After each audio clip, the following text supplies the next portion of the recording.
Hey guys, I was having so much fun. I'm gonna show you the green work that I did. Quick thing, I was talking about attaching the tail.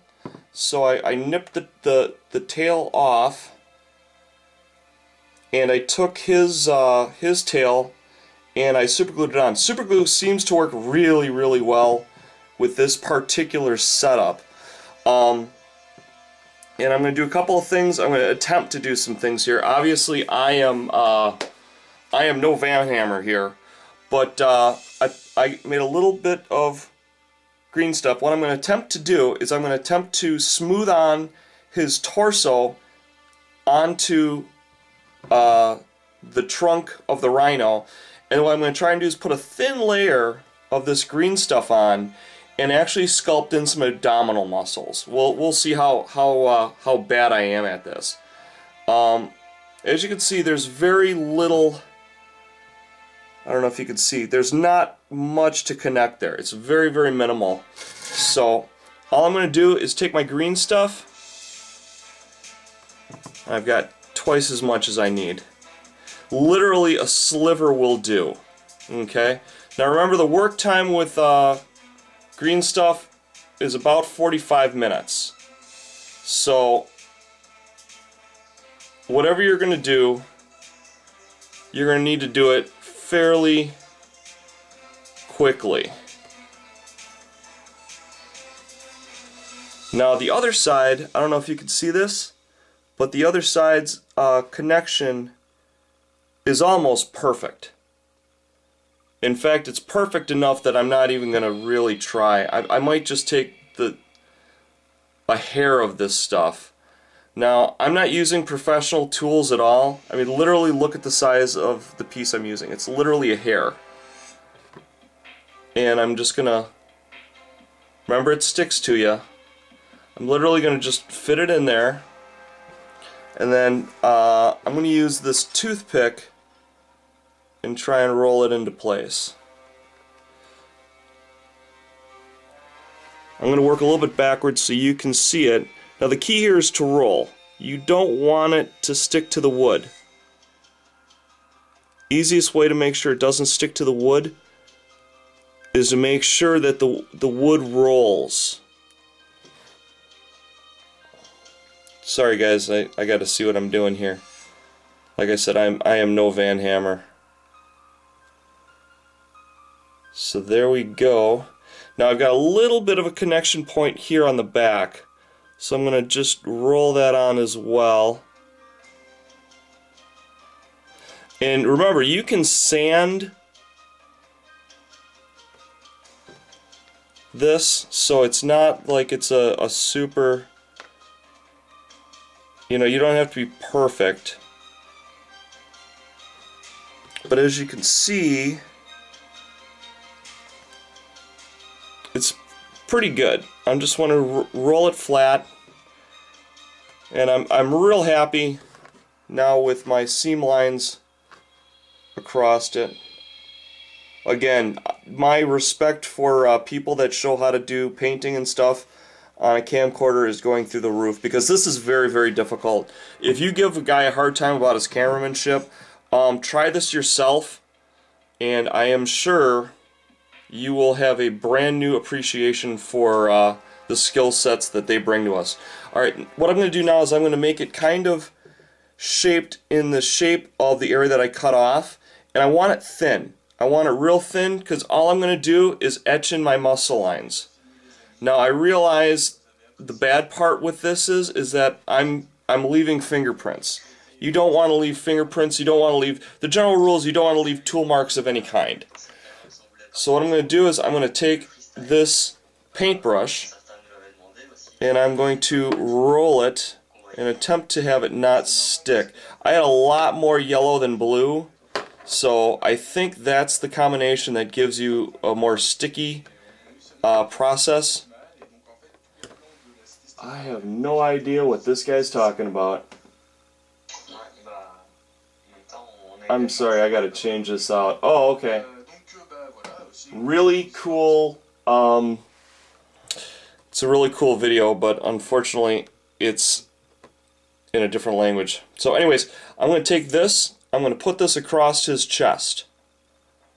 Now the first thing you want to do is you want to try and cover up your tool lines. And it's not going to be easy, guys. I'm not going to lie to you. As you can see, it's sticking real severe here. So I'm just going to start working it in. The main thing is you want to work it back to your cutoff point. See how I'm rolling it, guys? That's what you want. Now that little bit extra there, I'm going to just nip that off. Okay? I'm going to just trim that off there. There's a little bit of a hard point in there, so I'm going to dig that hard point out.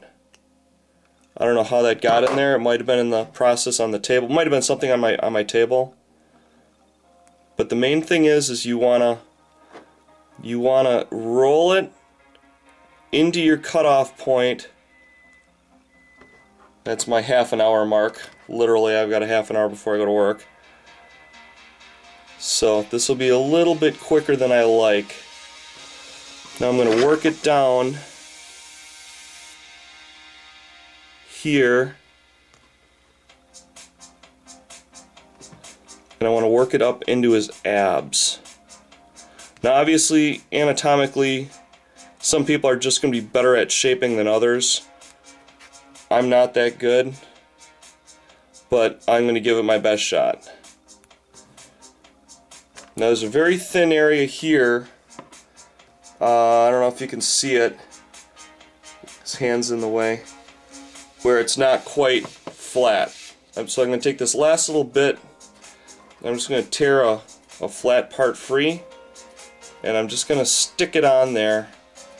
I'm going to need to use the toothpick to hold it in place. As you can see, this is really challenging work. Okay, I got it to stick. Alright, so now what I'm going to do is I'm going to roll it to the edge of the table here, so I've actually got some negative distance on the bottom that my hands can fit into and work. Alright, I'm going to roll that in there.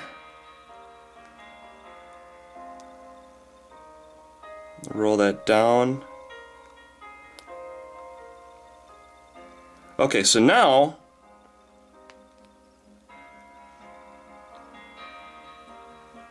to make his abs look strong,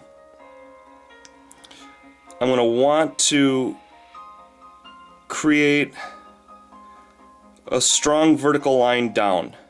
Okay? Now, and the other thing is you want the muscles to pop up, and I've got the perfect shape here. It's a wedge shape.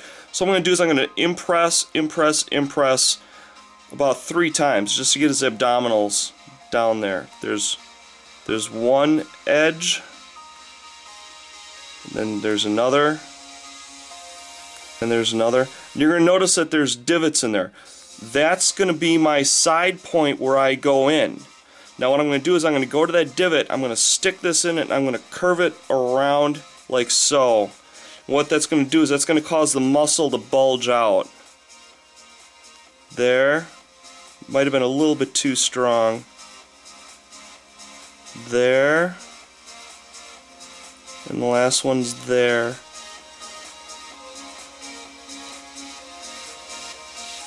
Yeah, this is not nearly... There's 1, there's 2, there's 3.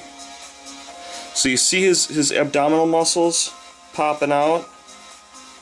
It's pretty strong, probably stronger than I want. So what you want to do now is, and this is more difficult to do than to say, is I want to use this point to kind of round them out.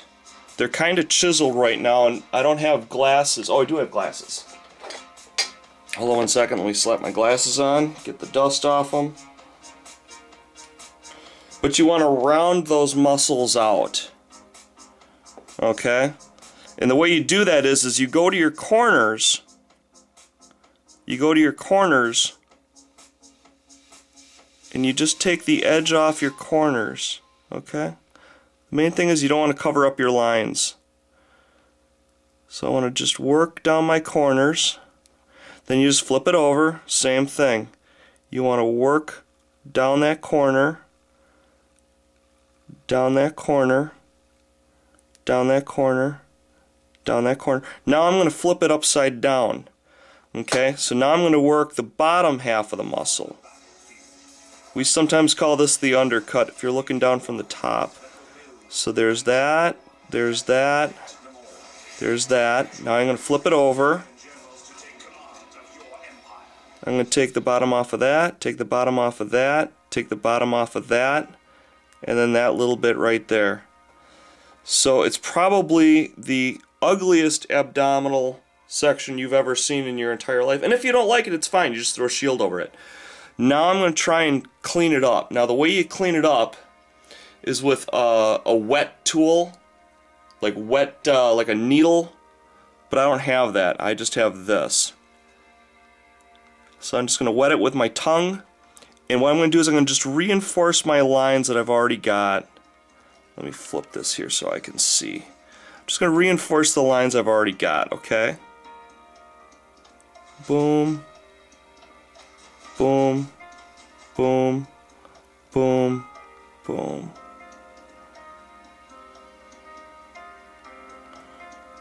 So it's not the prettiest thing you've ever seen. Obviously, I'm no Sandra Garrity. But this is one of the things is if you put time into it, you can get better at it. And if you make your structure prominent enough, you could begin to sand it and work with it and shape it a little bit more.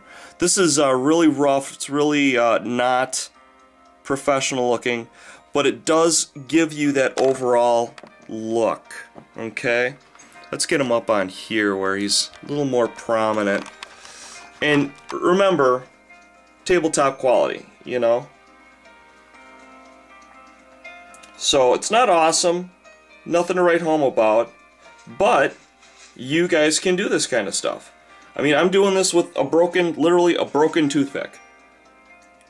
And some green stuff. And essentially a saw which you can use any razor knife for. Now, one last little thing. You're going to notice there's a little, I got to find him, there's a little hole right there. I've got a tiny bit of green stuff left. All I'm going to do is smear that in that hole. So give me 1 second to do that.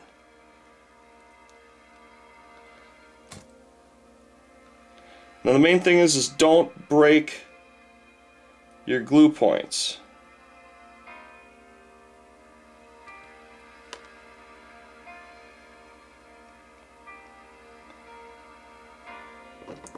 This is probably